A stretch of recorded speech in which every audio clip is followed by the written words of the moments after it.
Hey everyone, welcome back to Asha EduClass. I am absolutely thrilled to have you here today. So let's just jump right in, shall we? Today's explainer is all about this truly beautiful Class 9 poem called Gifts of Grace, honoring our vocations. We're going to break down the complete summary into the easiest English possible, so definitely stick with me right to the end. You know, have you ever actually stopped to wonder who makes our lives easier every single day? Really think about it for a second. The farmer who grows our food, the carpenter building our furniture, the shoemaker making our shoes, or even the cook preparing those delicious meals we love. What if all these people just stopped working for a single day? It's kind of a wild thought, right? Well, it's a fascinating question, and this really heart-touching poem answers it absolutely perfectly. Here's our game plan for today. We'll cover 1. The unsung everyday heroes. 2. Celebrating the dignity of labor. 3. A tour of vocations. 4. The voice of identity. And finally, number 5, your exam summary and moral. All right, starting off with Section 1, the unsung everyday heroes, and who makes our lives easier. Fundamentally, this whole poem is about recognizing the incredible people who uniquely contribute to our society, and it playfully starts by asking us to solve 4 little riddles. In furrows deep, secrets I sow.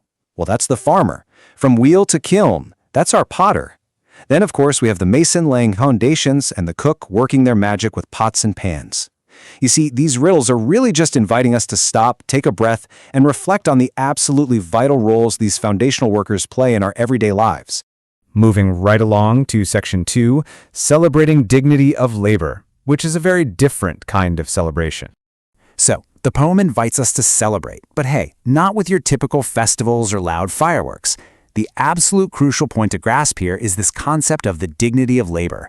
What is it? Well, it's the core principle that every single profession is valuable and that absolutely no honest work is small or unimportant.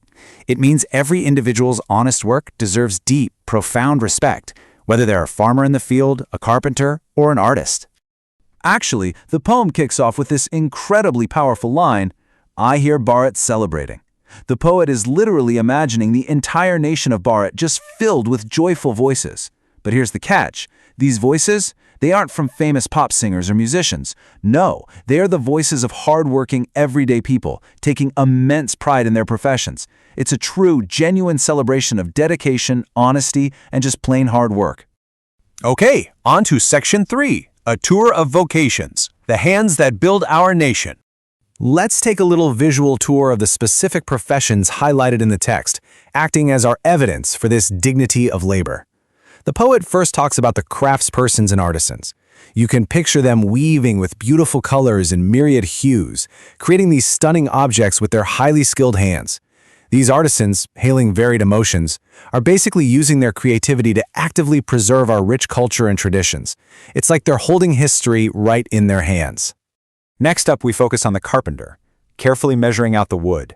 The poem specifically notes the sound of their tools, creating out of wood with, and I quote, mathematical precision. I love that phrase. It perfectly illustrates their careful planning to build the very furniture and houses that make our lives so incredibly comfortable every day. And we can't forget the electricians. The poem so beautifully describes them as humming as they work. They get ready for the day, handling cables and wires to literally brighten up our homes, our schools, hospitals, and offices. I mean, think about it. Without them, our daily lives would come to a complete standstill. It would be a real nightmare, right?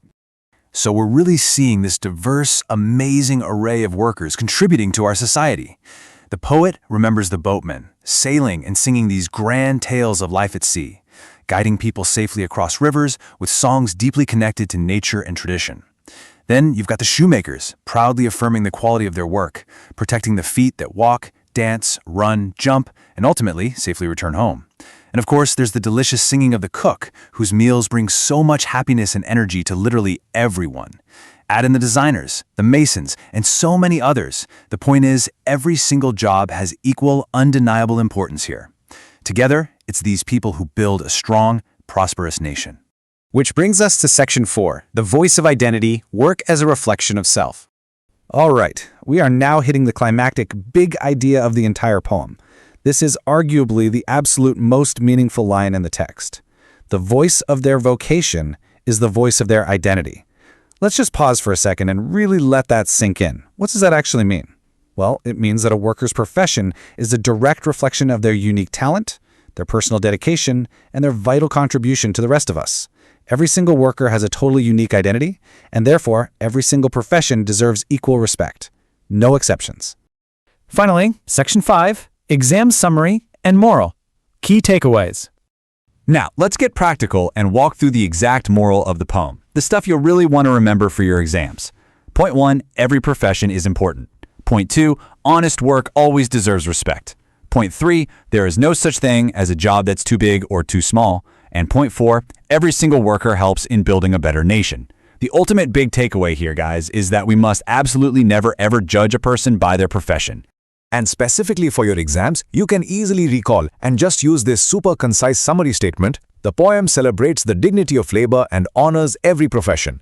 It teaches that every worker contributes to society and every occupation deserves equal respect because together they make Bharat strong and successful.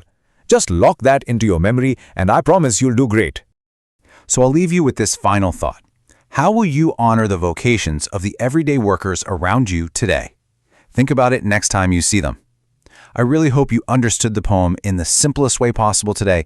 If this explainer helped you out, please don't forget to like it, share it with your friends who might be studying too, and subscribe to Asha EduClass for tons more easy English lessons.